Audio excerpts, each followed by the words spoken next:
Imagine this. You're at home, scrolling your phone, minding your business. Suddenly, knock, knock, knock.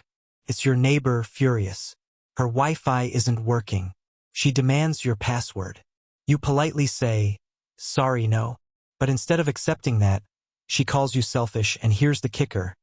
She threatens to report you to your HOA for withholding essential services. The Redditor explained, "My neighbor stormed over because her Wi-Fi wasn't working. She said, 'Just give me your password until mine is fixed.' I told her no. The refusal set her off. She shouted that Wi-Fi was now an essential service, like running water or electricity, and withholding it was selfish. Here's the key turn. She threatened to file a complaint with the HOA. Imagine the absurdity, equating your private internet with a neighborhood utility. This wasn't just a request.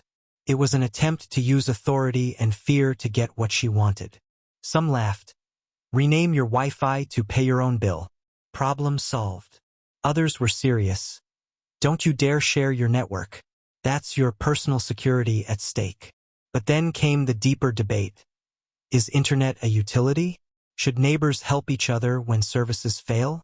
One side argued, it's just kindness. Share it. The other side said, kindness doesn't equal obligation. This is where the story hit a nerve because it wasn't just about Wi-Fi. It was about boundaries, entitlement, and community responsibility. When the post went viral, the reactions revealed just how divided people are on questions of responsibility and boundaries. At first, many approached it with humor, suggesting clever Wi-Fi names like "pay your own bill" as a tongue-in-cheek solution. But beneath the jokes, others saw a far more serious issue. Some warned that sharing a private network isn't just generosity. It's a real risk, exposing your devices, your privacy, even your financial information to potential abuse. Then the discussion shifted into something bigger than one neighbor's request. It became a debate over whether internet access should be treated as a utility, like water or electricity, and whether there is a moral obligation to share it in moments of need. On one side, people argued that kindness is part of being a good neighbor. Helping out when someone's service is down is simply the decent thing to do. But the other side pushed back strongly, saying kindness is voluntary, never an obligation, and that expecting someone to compromise their own security or comfort crosses into entitlement. That's why this story struck such a nerve.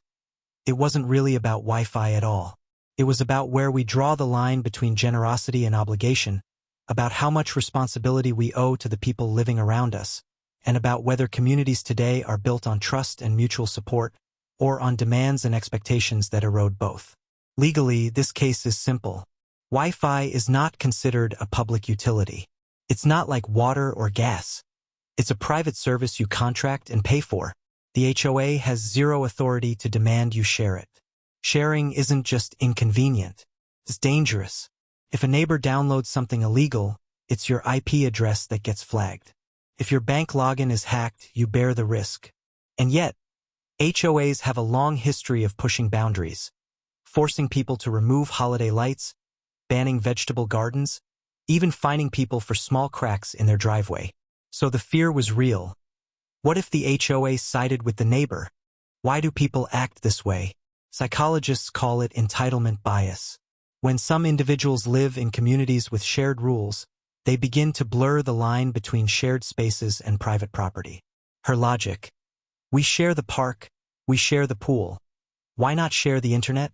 But entitlement isn't about need, it's about power. When she threatened to bring the HOA into it, that wasn't about Wi-Fi anymore. That was about control. It was about forcing compliance through intimidation. This case is funny at first glance, but it points to a bigger issue. HOAs were meant to manage neighborhoods, but too often, they become weapons in personal conflicts. Instead of adults working out problems, people run to the HOA like tattling children. This destroys trust in communities. Instead of neighbors helping neighbors, you get neighbors policing neighbors. At first, the Wi-Fi dispute feels almost comical. It's the kind of thing you'd expect to hear in a parody sketch, not a real neighborhood conflict. But when you look closer, it points to a much deeper issue. What makes the situation so unsettling isn't the neighbor's demand for internet. It's the way she immediately reached for the HOA as a weapon. Instead of accepting the word no, or even trying to reason things out like an adult, she jumped straight to authority. And that's the heart of the problem. In too many communities, the HOA becomes less of a neutral manager and more of an enforcer for personal grudges.